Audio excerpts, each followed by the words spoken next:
जिंदगी का सार अगर किसी व्यक्ति को समझना हो तो एक लाइन में समझ लो कि जैसे किसी भी उपवन में और कुछ हो या न हो पर हरियाली जरूरत होती है।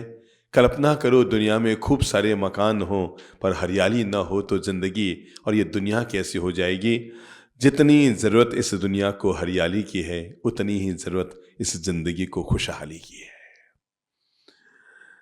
प्रायःकर आदमी को लगता है कि जिंदगी में खुशियां मुझे बाहर के निमित्त से मिलती है, कोई न कोई आता है जो खुशियां देकर जाता है। सच्चाई यह है कि बाहर से आदमी को सुविधाएं मिल सकती है पर मन की खुशियां आदमी खुद ही अपने भीतर पैदा करता है।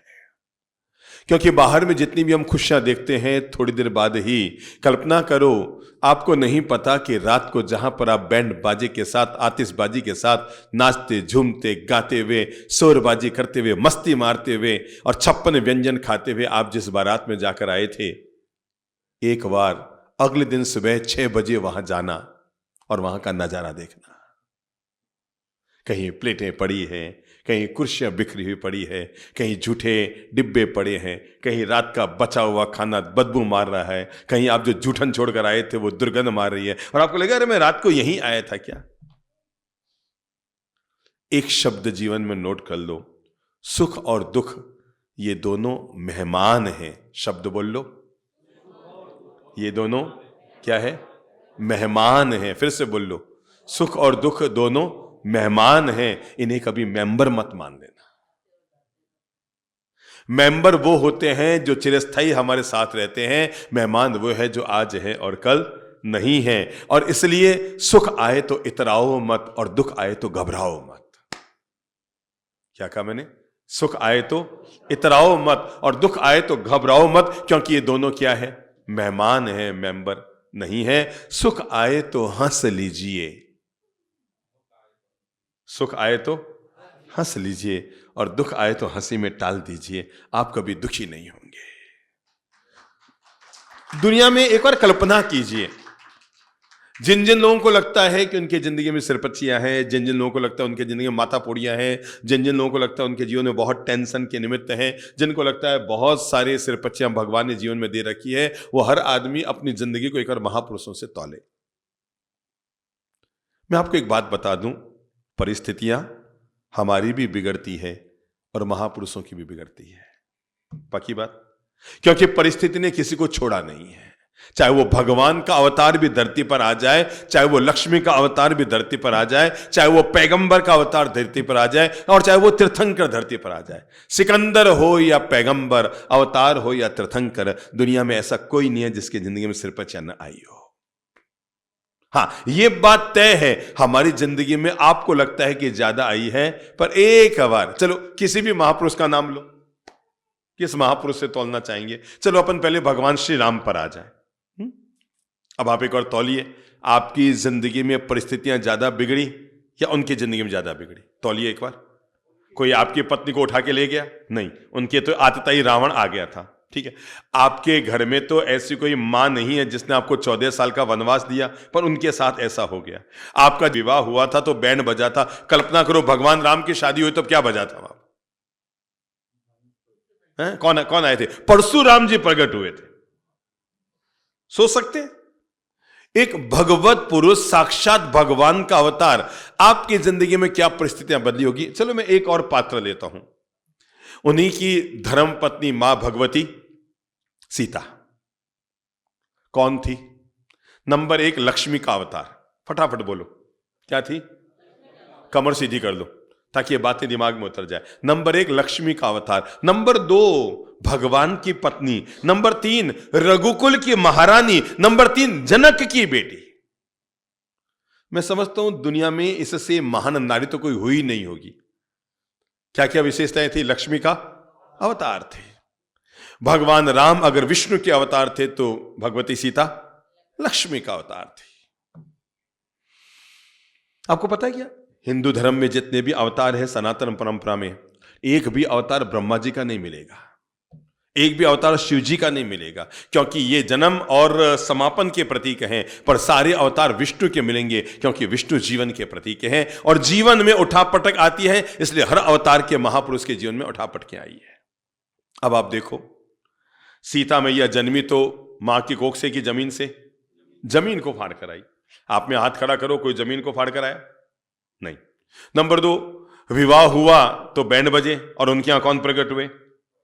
परशुराम जी प्रकट हुए। अब आगे बढ़ो, आप तो विवाह करके ससुराल गए तो कब्जा आपका हो गया, वहां तो जाते ही कई और मंत्रा प्रकट हो गए। 4 दिन सुख से न जिए होंगे कि पति का साथ निभाने के लिए? बोलो बोलो, दिमाग में ले लो, ताकि रोज रोज जो आपके दिमाग में घटनाएं मन को प्रभावित करती है ना, ये घटनाएं आपको लगेगा अरे अरे मेरे जीवन में कुछ भी नहीं है। मैं जन्मा उस समय ये गीत दुनिया में जन्मा हुआ है और उसका गीत के बोल हैं, दुनिया में इतना गम है, मेरा गम फिर भी कम है। तो पति का साथ देने के लिए कहां गई? वनवास गई। क्या वह सुख से जी पाई? वहां कौन प्रकट हुआ? रावण। रावण के चंगुल से निकली तो क्या प्रकट हुई? बोलो बोलो बोलो। अरे धोबी तो बहुत बाद में आया, पहले अग्नि प्रकट हुई। आप में से है कोई नारी जिसको अपने ही परिजनों के सामने, अपने ही घर वालों के सामने अग्नि परीक्षा के दौर से गुजरना पड़ा हो? कोई है? अग्नि प्रकट हुई, वहां से अयोध्या आई। 4 दिन सुख से न जिया कि जनता ने उनके लिए अपवाद करना शुरू किया।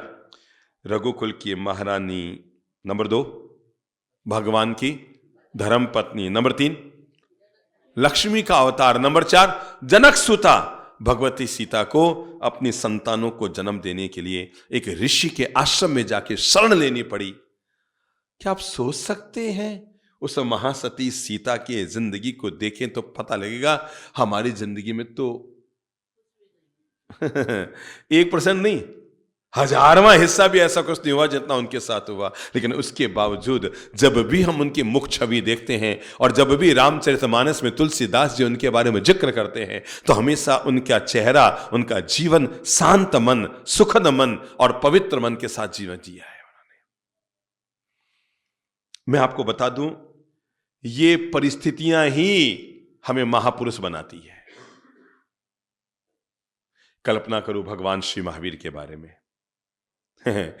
अरे जिस व्यक्ति में इतनी ताकत थी कि अंगूठे को छूकर मेरू पर्वत को हिला दे, देव के सिर पर मुक्का मारे तो जमीन में धंसा दे, सांप को उठाए तो हवा में उछाल दे, जिस व्यक्ति की जिंदगी में इतनी ताकत थी, अब संत बनने के बाद देखो 6 महीने भी क्या, 2 महीने भी, 1 महीने भी नहीं गुजरे तो पहले तो एक ग्वाला आता है कान में, केले ठोकता है। फिर कोई सूलपाणी यक्ष आता है, रात भर उनको उपसर्ग देता है। फिर कोई उनके पांव में अंगीठे जलाकर खीर पकाता है। फिर कोई उन्हें चाबुक से मारने की कोशिश करता है। फिर कोई उन्हें नौका में डुबोने की कोशिश करता है। फिर कोई संगम देव जैसा व्यक्ति 6 महीने तक उनको लगातार तकलीफों से गुजारते रहता है। लेकिन इसके बावजूद इन्हें बिगड़ती ही परिस्थिति में एक शब्द आज मैं आपको दे रहा हूं, ये इसी एक शब्द ने राम को राम बनाया और महावीर को महावीर बनाया। अगर महावीर तीर्थंकर बने तो इस एक शब्द ने उनको तीर्थंकर बनाया, और राम अगर भगवान बने तो इस एक शब्द ने बनाया, और उसका नाम है बिगड़ती ही परिस्थिति में, बोल लो, बिगड़ती ही परिस्थिति में जो व्यक्ति अपनी मनस्थिति, शब्द बोलो, पॉजिटिव बना लेता है, वो जीवन की बाजी जीत जाता है। किसको बना लेता है? आप क्या समझते हैं आपकी धर्मपत्नी हर समय वो कोई खिलौना तो नहीं है कि उसमें बैटरी डाली और हर समय यूं यूं मुस्कुराती रहे, थोड़ा सा मुंह चढ़ा और आपका माथा फ्यूज? अरे भाई, तुम महीने में 10 दिन माथा चढ़ा सकते हो और हमने एक बार चढ़ाया तो आपका माथा फ्यूज। और आप क्या समझते हैं आपका पति कोई खिलौना है कि आप जैसा चाहे वैसे नाचता रहे, जैसा चाहे वैसा करता रहे? हमारी एक सबसे बड़ी दिक्कत है, हम जब भी सुधारने का काम शुरू करते हैं तो खुद से नहीं, हमेशा दूसरों से करते हैं। भारत के लोगों की सबसे बड़ी दिक्कत यही है, हम सुधारते तो हैं पर खुद को नहीं। जब भी सुधारने की बात आती है हम दूसरों से। अपनी थाली में तो बिल्ली भी नहीं दिखती, बोलो तो, और दूसरे की थाली की इल्ली भी दिख जाती है। समझ में आई?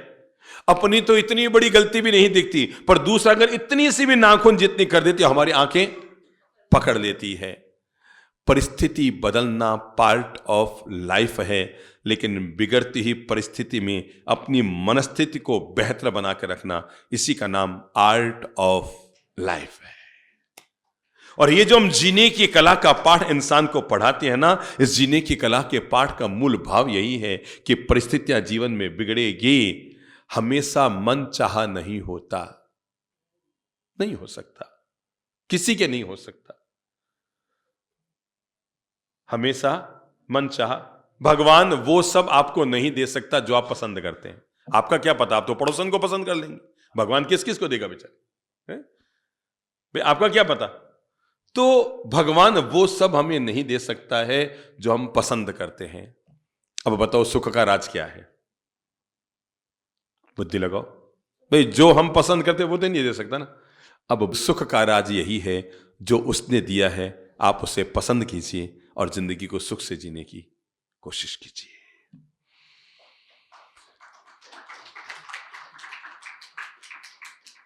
हर समस्या के तीन ही रास्ते हैं, समझ लीजिएगा। आज मैं बातें दे रहा हूं, जिंदगी में बेवजह आदमी जो तनाव, चिंता, अवसाद, घुटन पालता रहता ना, उसके निराकरण की बात अब शुरू कर रहा हूं। हर समस्या के तीन ही समाधान के रास्ते हैं। नंबर एक, या तो स्वीकार कर लो, ठीक है, माथा फोड़ी खत्म, जो भगवान ने दिया ठीक है, प्रभु की कृपा है। नंबर एक क्या कहा, जो है स्वीकार कर लो। आपकी धर्मपत्नी है, जिंदगी भर इसी के साथ जीना है, आपके पति हैं जो है इसी के साथ जीना है, तो जो है उसे स्वीकार कर लो, ठीक है। श्री प्रभु ने मेरी किस्मत और मेरे भाग्य में जो लिखा था मेरे सामने वाक्य प्रस्तुत हो गया, मैं इसी के साथ जिंदगी को बहुत प्रेम और खुशहाली से जीऊंगा। मैंने देखा है कई लोग जिनकी धर्मपत्नी बड़ी कर्कशा आ गई, बड़ी तेज आ गई, बड़ी बड़ी मतलब पति को तलने वाली आ गई, पर मैंने देखा है ऐसे ऐसे पतियों को प्रणाम करूंगा जिन्होंने फिर भी अपनी जिंदगी को बहुत मिठास से जिया। मैंने ऐसे बहनों को भी देखा है जिनके पति किसी को पियक्कड़ मिल गए, किसी को हाथ उठाने वाले मिल गए, किसी को एक पैसा में नहीं कमाने वाले मिल गए। आप कल्पना तो करो, आपको लगता है मेरे पति ऐसे, मेरे पति ऐसे, मेरे पति ऐसे। मैं आपको कैसे बताऊं, इस दुनिया में 1 करोड़ से ज्यादा घर ऐसे हैं। कितने? 1 करोड़ से ज्यादा अगर ऐसे हैं जहां का पति एक पैसा नहीं कमाता, पत्नी दिन भर में 400 रुपये कमा के लाती है, लाते ही पति उससे पहले छीनता है, 200 के दारू की बोतल लाता है और घर आके दारू पिया हुआ आता है। उस बचे हुए 200 से पत्नी अपने बच्चे और खुद के लिए आटा और सरसों का तेल और आलू की सब्जी और चावल ला करके घर में खाना बनाती है, और वो दारू पिया हुआ आदमी घर आकर अपनी पत्नी की पिटाई करता है। पत्नी ने कमाया, पत्नी के पैसे से पी कर आया, पत्नी की पिटाई कर रहा है। आप कल्पना करो ऐसे घरों की, और ऐसे घर एक नहीं, हजारों, लाखों, करोड़ है दुनिया में।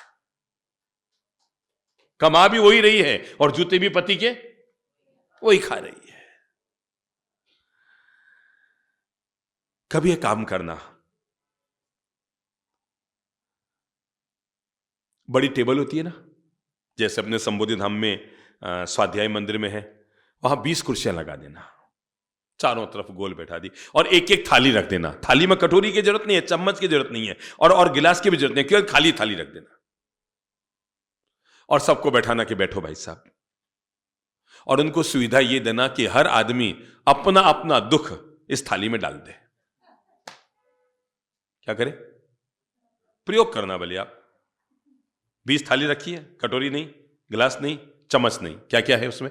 केवल थाली है, और 20 लोगों को बैठा दिया, और उनको कहना भाई साहब आपको केवल एक काम करना है कि इसमें अपने अपना दुख इसमें डाल दो। और डालने के बाद सुविधा दी जा रही है कि सब एक दूसरे को अपना अपना दुख बताओ कि तुमने अपनी थाली में क्या डाला है। कोई कहेगा मेरी पत्नी बड़ी ऐसी है, कोई कहेगा मेरे संतान बहुत बिगड़ी है, कोई कहेगा मेरा धंधा बिल्कुल नहीं चल रहा है, कोई कहेगा मैं बहुत ज्यादा टेंशन। सब अपने अपने डालेंगे दुख। एक और सुविधा दी जाए उसमें कि जिसको अदला बदली करनी हो वो कर लो। क्या सुविधा है? किस चीज की है? हाँ, थाली में जो दुख डाला है उसकी, थाली में जो दुख डाला है, किसी को लगता है उसका वाला कम है तो चेंज कर लो, तेरा वाला उसको दे दे, उसको दे दे। मैं कैसे आपको बताऊं, जब सब अपना अपना दुख बताएंगे और सबको चेंज करने की, अदला बदली करने की सुविधा होगी ना, हर आदमी झट से थाली में झपट्टा मारेगा कि मेरा कोई ले ना ले और किसी का आ ना जाए। वो कहेगा नहीं नहीं नहीं, मेरा वाला ठीक है, मेरा वाला ठीक है, मेरा वाला ठीक है। जिस जिसको लगता हो ना कि पड़ोसन बहुत अच्छी है, एक बार पड़ोसी के पास जाना, एक बार आज ही प्रयोग कर लेना और जाके कहना भाई साहब आपकी धर्मपत्नी बहुत अच्छी है, वो सीधा बरसते हुए कहेगा पागल है क्या, मैं तो रोज मेरी वाली को कहती हूं तेरी वाली बहुत अच्छी है। नंबर 1, समस्या के समाधान का पहला रास्ता है और वो है स्वीकार कर लो, ठीक है। नंबर 2, बदल दो। क्या करो? बदल दो। जिस रास्ते से जाने से मन में संताप होता हो और जिस व्यक्ति और जिस वस्तु के साथ रहने से जीवन में मन में अशांति आती हो, चाहे वो हीरा भी क्यों ना हो, उससे बाहर निकल जाओ। क्योंकि दुनिया में अगर सबसे बड़ी कोई दौलत होती है तो इंसान के मन की शांति होती है। अगर ये है तो आप दुनिया के शहंशाह हैं, और अगर ये नहीं है तो दुनिया का हर अरबपति रोडपति है। अगर ये नहीं है, क्या है? खाऊं तो सुख की रोटी हो और सोऊं तो चैन की नींद हो। दुनिया में 2 ही तो तरह के लोग हैं। कुछ अमीर हैं जिनके पास सोने की चैन है, कुछ अमीर हैं जिनके नसीब में सोने का चैन है, और कुछ गरीब हैं जिनके नसीब में चैन से सोना है। कुछ के पास क्या है? सोने की चैन है, और कुछ के पास चैन से सोना है। आप एक बार सोच सकते हैं ज्यादा सुखी कौन होगा? चैन से सोने वाला। या तो स्वीकार कर लो या बदल दो। और सबसे अच्छा तरीका बता रहा हूं, इन सब समस्याओं को भाग्य भरोसे छोड़ दो। आप प्रयोग करके देखना। आपको किसी को लगता हो कि मैंने साल भर बहुत बुद्धि लगाई पर मेरा काम नहीं निपटा। जैसे आपका लड़का 32 साल का हो गया है, आपने बहुत कोशिश की, आपने एम बनाया था कि मैं सन 2023 में जनवरी से दिसंबर तक हर हालत में अपनी बेटी या बेटी की शादी कर दूंगा। इधर उधर हाथ पांव मारे, यहां वहां रिश्ते किए, ईमेल में रिश्ते निकाले और उससे निकाले, और वो जो चलती है ना आजकल, इसकी भी दुकानें चलती है ना, क्या कहते हैं वो, मैरिज ब्यूरो है, वहां भी खूब हाथ पांव मारे, पर 31 दिसंबर को खाली रह गए। हमसे जुड़े एक महानुभाव है, संबोधाम के ट्रस्टी रहे हैं, और उनके साथ भी ऐसा ही हुआ। उन्होंने 5-7 साल पहले एक एम बनाया था, बाप जी मैं इस साल तो हर हालत में अपनी बेटी का रिश्ता, और मुझे कहने लगे नवंबर में, बाप जी 31 दिसंबर बाद में आएगा मेरी बेटी का रिश्ता। और वो दिन भर यहां वहां चारों तरफ जुगाड़ लगाए जा रहे हैं, कभी जयपुर जा रहे हैं, कभी बॉम्बे जा रहे हैं, कभी अहमदाबाद जा रहे हैं, कभी उदयपुर जा रहे हैं, जहां जहां रिश्ता आ जा रहे हैं। मैंने एम बनाया 31 तारीख तक करूंगा। होई है वही जो मेरा चिरागा। 31 तारीख भी चली गई, 1 तारीख को बड़ा यूं मुंह लटकाए हुए आए, बाप जी पता नहीं, मन को अच्छा नहीं लग रहा। मैंने कहा क्या हुआ? पता नहीं, बस मैंने सोचा हुआ था मैं हर हालत में 31 तारीख बाद में होगी, मैं पहले काम निपटाऊंगा, पर नहीं हुआ तो नहीं हुआ। मैंने कहा एक काम करोगे क्या? मैंने कहा 3 महीने के लिए नया एम बनाओ, और वो है कि सोचना भी बंद कर दो। कार्रवाई करनी दूर की बात है, सोचना भी बंद कर दो। जाओ मंदिर में और शिव प्रभु के हवाले कर दो कि भगवान मैंने अपना किया, बहुत कर लिया, अब मैं इससे फ्री होता हूं और तेरे हवाले करता हूं। मेरे रोम रोम में रमने वाले राम, जगत के स्वामी हे अंतर्यामी, मैं तुझसे क्या मांगू? आस के बंधन छोड़ चुके हैं, सब कुछ तुर पर छोड़ चुके हैं, मेरे प्रभु मैं क्या मांगू, तू जाने तेरो काम, जगत के स्वामी है अंतर्यामी। अब तू ही निर्णय कर ले तेरा क्या काम है, क्या होगा क्या। मैंने कहा करके तो देख। जिंदगी में याद रखना, कभी कोई चिंता होती है ना, आप अपनी पत्नी को कहेंगे, सुबह कहेंगे हाँ ठीक है, दोपहर में फिर कहेंगे अरे भाई सुबह तो बताया था ना, और रात को सोते अरे भाई आप तो सो जाओ ना आप सोते ना मुझे सोने दे रहे हो, और सुबह उठ के फिर वही चिंता का, बताओ क्या होगा? अरे यार आप टेंशन में हो, मुझे क्यों डाल रहे हो? कल सुबह कहा, दोपहर में कहा, रात को कहा, सुबह उठती कहा, रात को 1 बजे भी नींद नहीं ले रहे थे उसी चिंता में। पत्नी को 4 बार कहोगे तो भी समाधान नहीं आएगा, पर परमात्मा को 1 बार कहोगे तो भी समाधान का रास्ता आ जाएगा, और 1 बार नहीं 1000 बार कहोगे परमात्मा वापस चलाने वाला नहीं है। मैं आपको कैसे बताऊं? वो व्यक्ति आया मंदिर में, भगवान के मंदिर में, और मुझे कहा बाप जी बस मैं हो गया, मैं बोल के आ गया भगवान को, अब मैं न तो रिश्ता देखूंगा, न पता करूंगा, मैं कोई फोन नहीं करूंगा, मैं कोई कार्रवाई नहीं करूंगा, मैं बस आपके कहीं पर भगवान के हवाले चल के आ गया। मैं कैसे आपको बताऊं? 3 महीने की मियाद दी थी, 31 मार्च बाद में आई, उसकी बेटी की गोटी पहले फिट हो गई थी। हो तो कर दो, नहीं तो हवाले कर दो। किसके हवाले? प्रभु के हवाले कर दो। जब अपने किए न हो तो हमारे द्वारा ये कही बात को राम बाण दवा मान लेना, श्री प्रभु के हवाले कर देना। भगवान अब इस नैया को तू पार लगा और अब इस माथाफोड़ी से तू बाहर निकाल। मैं सच कहता हूं 6 महीने के अंदर अंदर कोई ना कोई रास्ता वो जरूर निकाल देता है। तो जिंदा है तो जिंदगी की जीत पर यकीन कर, अगर कहीं है स्वर्ग तो उतार अल्लाह जमीन पर। दुनिया में ऐसा कोई नहीं है जिसकी जीवन में माथाफोड़ी ना हो, छाती कुटे ना हो, सिरपची ना हो, टेंशन ना हो। मैं छोटे छोटे आपको मंत्र देता हूं कि हम इस टेंशन, तनाव, माथाफोड़ी, सिरपची, तेरी मेरी से बाहर कैसे निकले। नंबर 1, मंत्र बना दो LML, मुंह से बोल लो LML, फिर से बोल लो LML। ये पढ़ाई जरूर पास कर लो। और LM का मतलब है लोड मत लो। क्या है? लोड मत लो। किसको बोलो? इधर इधर वाले को नहीं, खुद को बोलो। हे जीवड़ा, LML, लोड मत लो। ठीक है ना? लोड मत लो। और अगर बीबी थोड़ी टेढ़ी मेढ़ी आगे तो उसको भी बोल दो LMD। बोलो, मतलब लोड मत दो, लोड मत लो। और उसको क्या बोल दो? LMD, लोड मत दो। पति को बोल दो LMD, लोड मत दो। LML, न तो लोड लो न लोड दो। क्यों? क्योंकि जिंदगी में इंसान को वही मिलता है जो उसके द्वारा किया हुआ कर्म है। हर चीज इस दुनिया में लौट कर आती है, ध्यान रखना। अशुभ भी लौट कर आता है, शुभ भी लौट कर आता है। पहले कई जन्मों के बाद आता था।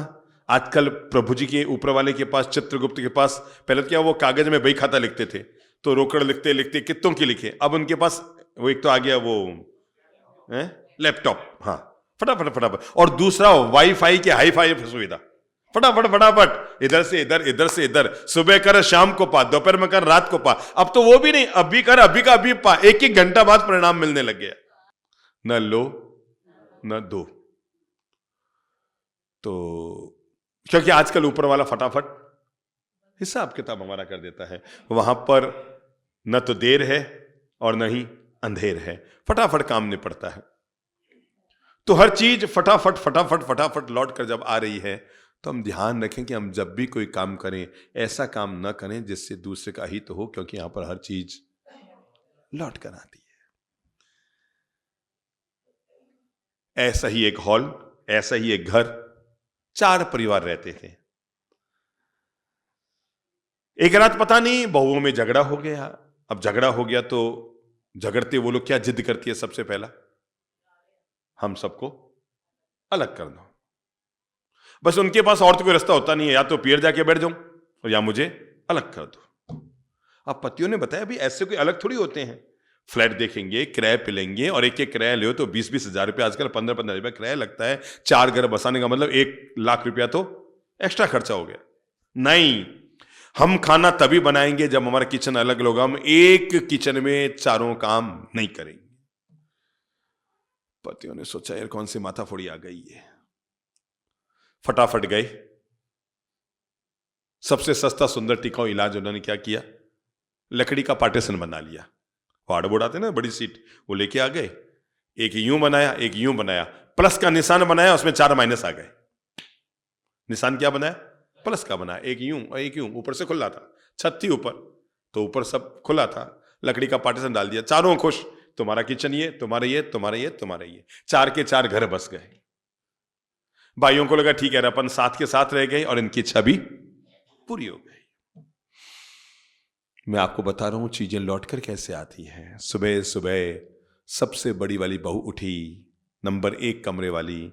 उसने अपने कमरे का कचरा निकाला, अपने वाले भाग का। उसकी दुश्मनी थी नंबर 2 वाली से। उसने क्या किया? वो कचरा सुपड़ा होता ना, सुपड़ा यूं उठाया और यूं सरका दिया। शू। दूसरी सुबह 6 बजे उठी, उसने देखा यार कमरे में कचरा कचरा बहुत है। उसने झाड़ू निकाला। सोचो उसने क्या किया होगा? 3 नंबर को डाला। तो पहली वाली ने 100 ग्राम डाला, दूसरे वाली के कमरे में जाके वो 200 ग्राम हो गया, और तीसरे वाली तक गया तो 300 ग्राम हो गया। तीसरी वाली ने भी कचरा निकाला, कहां डाला? चौथी वाले को। तो कितना कचरा हो गया अब तक? 400 ग्राम। अब उसने भी पूरा कचरा इकट्ठा किया।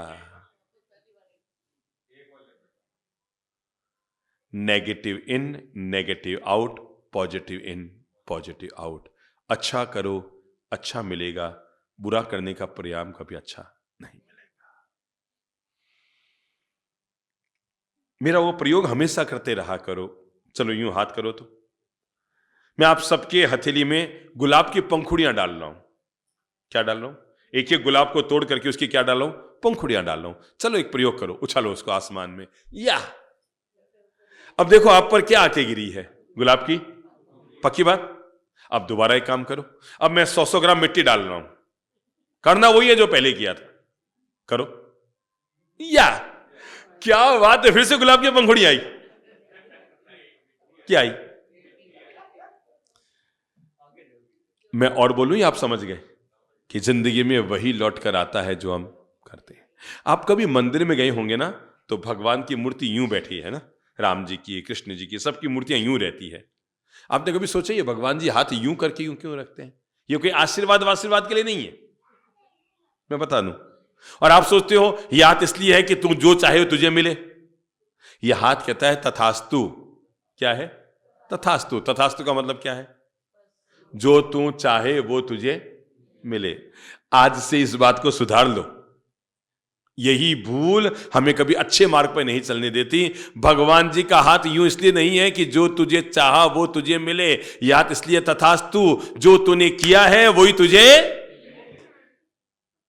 Negative in negative out, positive in positive out. अच्छा करोगे तो अच्छा मिलेगा और बुरा करोगे तो बुरा मिलेगा। यह हाथ इसीलिए यूं है क्योंकि जो करोगे वापस तुम्हें वही लौट कर आएगा। तनाव को पैदा करने के लिए हमारी नकारात्मक दृष्टि होती है, जिसमें क्रोध, ईर्ष्या, दुराग्रह, संदेह, गलत नजरिया, जीवन में मानसिक संताप, ये सब हमारी नेगेटिव सोच के कारण हमारे भीतर तनाव पैदा करते रहते हैं। तो पहला मंत्र अपने जीवन का जोड़कर रखें, वो है, क्या बोला था मैंने आपको अभी? LML, लोड मत लो। भगवान ने जो दिया है, जैसा दिया है, जिस रूप में दिया है, आनंद ही आनंद है। अगर आप दूसरा काम कर सकते हैं तो जरूर अपने जीवन में कर लीजिए, और वो है छोटी छोटी बातों का बड़ा सिरदर्द मत बनाइए। मुझे आपकी बहन ने यूं क्यों कह दिया, वो समझती क्या है अपने आप को? अरे यार, 2 शब्द तुम्हारे भीतर सुनने की ताकत नहीं है। जिन भगवान के मंदिर में जाके रोज पूजा करते हो, वो तो कान में कील ठुकवा गए। तुम अपनी ननंद के 2 कड़वे शब्द नहीं सुन सकते? आपकी बहन ने मुझे ऐसे क्यों, आपकी मम्मी मुझे इस समय हर समय करती रहती है, आपकी मम्मी। अरे यार, यूं तो आप कह देते हैं मैं उपवास कर लूंगा। भूख को सहन कर लेता है आदमी, बाल का लुंचन को सहन कर लेता है आदमी, पर 2 कड़वे शब्द सहन नहीं कर लेता। छोटी छोटी बातों का बड़ा सिरदर्द खड़ा कर लेता है। मुझे ऐसा क्यों कह दिया, मुझे ऐसा क्यों बोल दिया। वो अपने आप को समझते क्या है? रात गई, बात गई। रात गई और बात गई। तकदीर का शिकवा कौन करे, जो तीर कमा से निकल गया उस तीर का पीछा कौन करे। हो गया। मैंने शायद कम कहा है रात की बात। कई लोग हैं जिनके 1-1 सप्ताह की बातें चल रही होगी। मैं सप्ताह भी कम कह रहा हूं। कई तो ऐसे जो 1-1 महीने से रो रहे हैं, और शायद ये भी कम है। कई लोग हैं जो हैं महीनों से नहीं, सालों से ढो रहे हैं। यही पास में एक शहर है नागौर, करीबन बहुत पहले की बात है। तो एक महानुभाव ने मासख्यमण किया। मासख्यमण का मतलब होता है 30 दिन का उपवास। जैन परंपरा में करते हैं ना, तो एक महानुभाव ने 30 उपवास लगातार किए। तो उसकी इच्छा थी मैं पूरे सकल समाज का जीवन करूंगा। उपवास के उपलक्ष्य में 30 उपवास का वरघोड़ा निकालते हैं, शोभा यात्रा निकाली, सकल समाज का जीवन। तो सकल समाज के जीवन का कार्यक्रम वहां रखा गया। जिस दिन यह कार्यक्रम था, सुबह सुबह समाज के लोग 5-7 प्रमुख लोग आए, आकर कहा, बाप जी अगर आप चाहें तो समाधान हो जाएगा। मैंने कहा क्या? अरे गुरुदेव, ये जिसके मासख्यमण जिसके तरफ से समाज का जीवन है, ये सगे 2 भाई है। आज पूरा गांव जीवने आएगा, पर इसका मां जया भाई नहीं आएगा, क्योंकि इसने उसको निमंत्रण नहीं दिया है, और ये देगा नहीं, और ये दे भी देगा तो वो आएगा नहीं, क्योंकि उसका नियम होता है कि जहां ये रहता है मैं नहीं आऊंगा, और इसका नियम है जहां वो जाता है वो नहीं आता। वो ये चूंकि रोज आपके आ रहा है इसलिए वो नहीं आ रहा आपके यहां। तो आप ऐसा कुछ कर दो कि बात बन जाए। हमने कहा यार ये तो अपना भगत है, इसको समझा दूंगा, पहले उसके घर चलते हैं। तो सुबह सुबह छोटी छोटी गलियां है वहां पर, तो सुबह सुबह 4-5 लोग हमारे साथ चले और उसका जो भाई है वहां घर तक पहुंचे हम। पता नहीं उसको कानों कान कैसे मतलब खबर आ गई कि बाप जी तेरे घर पर आ रहे हैं। अब आ रहे हैं तो उसको समझते देर न लगी कि क्यों आ रहे हैं। 2 महीने में नहीं आए और आज अचानक हमारे घर पर सुबह सुबह आ रहे हैं, तो समझ गया क्यों आ रहे हैं। तो उसने कई तरह के जवाब दिमाग में क्या किए, तैयार कर लिया। बाप जी ये कहेंगे, मैं ये कहूंगा, ये कहूंगा, अपन जाएंगे नहीं, अपन वो करेंगे नहीं, अपन ये करेंगे। इतनी वैर की मजबूत गांठ हम बांध लेते हैं और छोटी छोटी बातों का इतना बड़ा सरदर्द बना लेते हैं। जिंदगी में भगवान ने हमें दुख नहीं दिए हैं, 99% दुख हमने खुद ने पैदा किए हैं। आपको पता ही नहीं है, भगवान ने तो हमें 100% सुख ही सुख दिए हैं। हम हैं निरा मूर्ख मूड और बिना अक्ल के लोग जो हर सुख को दुख में बदलते रहते हैं। भगवान ने भाई दिया कि एक दूसरे के सहयोगी बनोगे, आपका उसी से बोलचाल बंद है। हम गए, ओ पधारो बाप जी, पधारो बाप जी, पधारो। जैन परंपरा में गुरुजनों को बाप जी भी कहते हैं। बाप जी में क्या कहते हैं, हमारा सब कहते हैं, गुरुदेव कहते हैं, ओ पधारो बाप जी, पधारो बाप जी। मारवाड़ी में क्या कहते हैं, बाप जी, पधारो बाप जी, पधारो। ओ हो बाप जी बड़ी कृपा करी। मैं कह नहीं बस ऐसे ही आए। हाँ नहीं बाप जी बड़ी कृपा करी। मैं कह चलो बैठो बैठो बैठो। इतनी मैं तैयारी से नहीं आया था जितनी तैयारी वो कर चुका था पहले से। मैं इतनी कोई तैयारी करके नहीं, मैं कहा ठीक है जाके समझा नहीं यार, बात कर लेंगे, वो भी आदमी है, इसका भाई भी है, तो इंसान ही है ना। पर मुझे लगा शायद ये खोपड़ी बाज इंसानों को समझाना टेढ़ी की रहे, बाकी भोले भाले जीव जंतु बेचारे जल्दी समझ जाते हैं। हम बैठे, हमने कहा आज तो आपके परिवार की ओर से पूरे गांव का जीवन है। नहीं नहीं नहीं नहीं बाप जी, मेरे परिवार की ओर से नहीं है, वो भाई है उसका है, मेरा इसमें कोई न मैं आऊँगा न मैं क्या आप आना। नहीं नहीं बाप जी मैं नहीं आऊँगा। मैं क्या नहीं, हम आपके घर आए हैं आपको निमंत्रण देने के लिए, हम चाहते हैं भाई भाई में प्रेम हो जाए, निपट जाए मामला, आप जरूर आना। नहीं बाप जी नहीं गुरुदेव, आप जो कहो मैं शीश कटा दूंगा। लोग ऐसा और कहते हैं, आपको तो मैं गला काट के दे दूं पर ये नहीं करूंगा। ऐसा आपने सुना होगा कई बार, आपके पति भी आपको कई बार कहते हैं, पत्नी भी आपको कहती है तुम्हारे लिए मैं अपना गला काट सकती हूं पर मैं ये मरे नहीं कर सकती।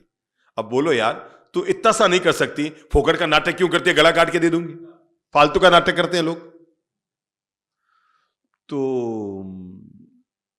हमने बहुत समझाया पर वो आदमी पहले से सोच के बैठा था अपन को, तो हाँ बढ़नी नहीं है। मैंने कहा वैसे भी कितने साल पुरानी बात है बाप जी, 25 साल पुरानी। यही इसी भवन में समाज का जीवन था और मेरे इस भाई ने कितना अंत से बोला है, हमारे घर में मरना पड़ना सब हो गया, हम न तो वो मेरे घर आया न मैं उसके घर आया, उसके बच्चों की भी शादी होगी, मेरी की भी हो गई। मैंने कहा एक काम करो, छोड़ो सारी बात छोड़ो, आप तो 25 साल पुराना कैलेंडर निकाल के लाओ।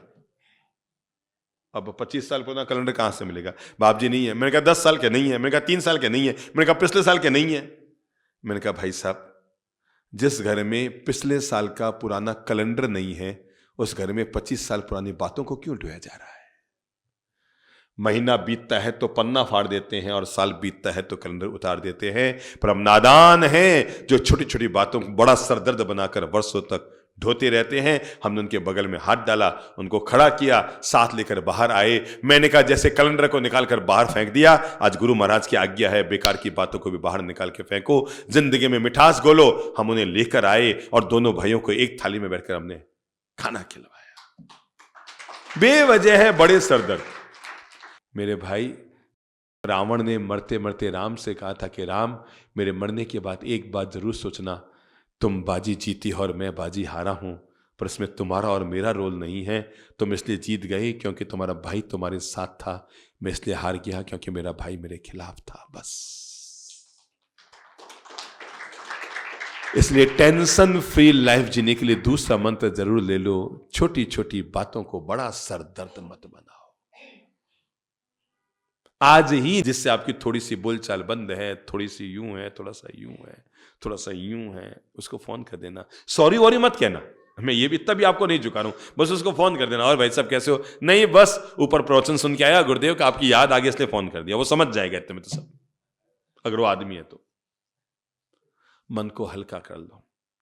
बाथरूम में नहाने से आपका शरीर हल्का होता है, पर अगर आप निष्कषाय हो जाएंगे, निर्विकल्प हो जाएंगे, अपने मन को कषाय से बाहर निकाल लेंगे, वैर विरोध की गांठों को खोल लेंगे, आपका मन तनाव मुक्त हो जाएगा, टेंशन फ्री हो जाएगा, अवसाद से बाहर निकल जाएगा, आप बिल्कुल हल्के हल्के हो जाएंगे।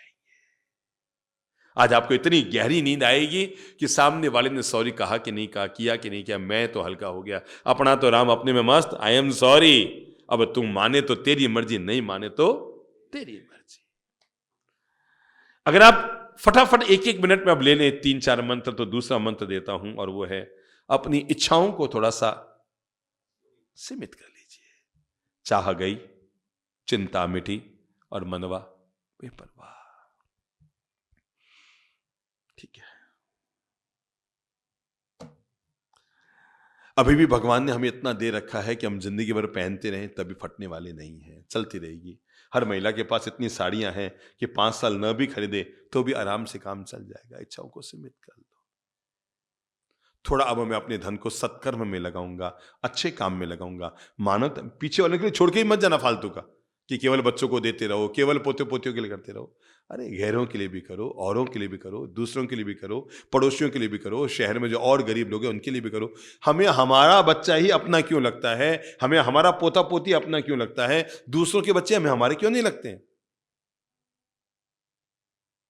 हमें क्यों लगता है मेरा बच्चा ही बस मेरा है? अपनी इच्छाओं को थोड़ा सा सीमित कर लो। अगर कर सकते हो तो चौथा काम कर लो, और वह भगवान की व्यवस्थाओं में भरोसा करना सीख लो। वो जो भी करता है अच्छा करता है। अगर आपका मन ये ना कहता हो कि अच्छा करता है, पर ये तो मान ही लो वो वही करता है जो जीवन में होना होता है। ये तो आपको मानना ही पड़ेगा, वो हमारे जीवन में वही करता है जो जीवन में होना होता है। होनी को टाला नहीं जा सकता, अनहोनी को किया नहीं जा सकता, इसलिए उसकी हर व्यवस्था का टनाटन आनंद ले लो। अगर आप अगला मंत्र जोड़ सकते हो तो जोड़ दो, और वो है बेवजह जिंदगी में जकाड़ मत पालो।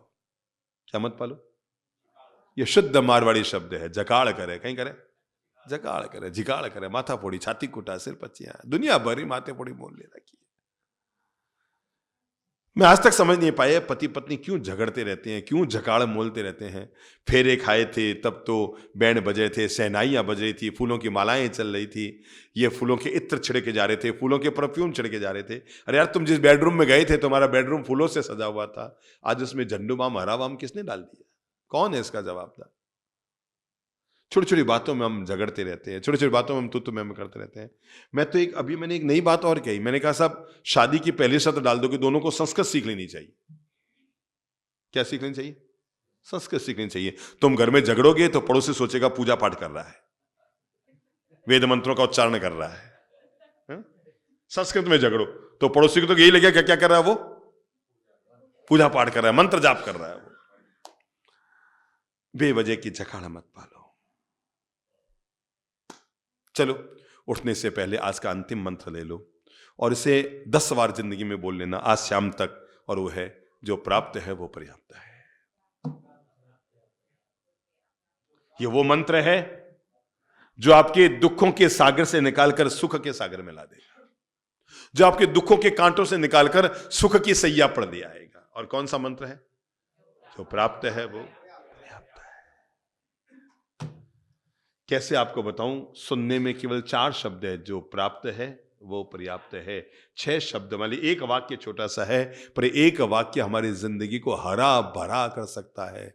जो है प्राप्त वही है पर्याप्त।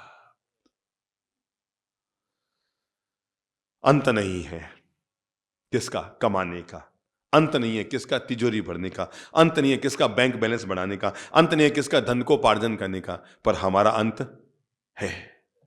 इस शरीर का अंत हो उससे पहले अनंत को पालना, इसी का नाम साधना है। ये अस्थियां शमशान में जाए उससे पहले भीतर में भगवान के प्रति आस्था को जगा लेना, इसी का नाम धर्म है।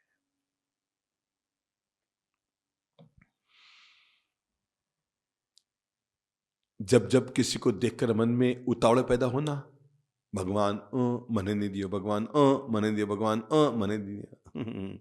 जो प्राप्त है वो पर्याप्त है। विश्वास रखना, वो सबको भूखा उठाता है। बोल लो, सबको भूखा उठाता है पर किसी को भूखा सुलाता नहीं है। अरे कैसे उस पर भरोसा न करें कि जो दुनिया में सबको भूखा उठाता है पर किसी को भूखा सुलाता नहीं है। मां के पेट से बच्चा बाद में दुनिया में आता है, उसके लिए मां का आंचल दूध से पहले भर जाता है। जो जन्म से पहले जीवन की व्यवस्था दे सकता है उस पर भरोसा क्यों न किया जाए। जो जन्म से पहले जीवन की व्यवस्था देता है, चौंच जहां जहां देता है वहां वहां चुग्गा देता है। आप में से किसी ने खेत में काम किया हो, बचपन में खेतों में रहा हो, तो उसे याद है कि हम खेत में खेती करते हैं धान को पाने के लिए। कौन है जिसने खेती की हुई है कभी? बचपन में खेती की है ना? तो खेत में खेती करते हैं हम धान को पाने के लिए। जैसे हमने बीज बोया, 2 महीने बाद बाहर में क्या आते हैं? धान आता है या क्या आता है? पहले घास आती है, इतनी लंबी घास आती है, उसके ऊपर फिर धान आता है। भगवान चाहता तो पहले धान ही पैदा कर देता, पर उसको पता है मुझे केवल इंसानों का पेट नहीं भरना, जानवरों का भी पेट भरना है। खेती इंसान करता है, जमीन का पट्टा इंसान का है, समझ रहे? खेती इंसान करता है, जमीन का पट्टा इंसान का है, बीज इंसान डालता है, पानी इंसान देता है, मेहनत इंसान करता है। पर इंसान के लिए धान बाद में आता है, जानवरों के लिए घास पहला पैदा होता है। जब उसकी इतनी तकड़ी व्यवस्था है फिर भला उस पर भरोसा क्यों न किया जाए। आता ना, पहले घास आती है इतनी लंबी, वो भी उसके ऊपर धान इतना सा आता है, याद है ना? मक्की का भुट्टा कि बाजरे का भुट्टा कि गेहूं का भुट्टा, जरा याद करो, इतना सा होता है। और घास कितनी लंबी होती है? 4 फीट की होती है। जानवर का पेट बड़ा होता है तो वो इतनी लंबी घास पैदा करता है, इंसान का पेट छोटा होता है इसलिए वो इतना सा अनाज पैदा करता है उस पर। ये जब उसकी इतनी तकड़ी व्यवस्था है, वो सबको भूखा उठाता है पर किसी को भूखा पहचान न सके तो पहचान। कण कण में छिपा है भगवान, जन्म से पहले जीव मात्र का वो ही है पालनहारा। क्या कहा मैंने? जन्म से पहले जीव मात्र का वो ही है पालनहारा। हाड़ मांस और रुधिर के अंदर बहती दूध की धारा, डाले माटी के पुतले में जान, कण कण में छिपा है।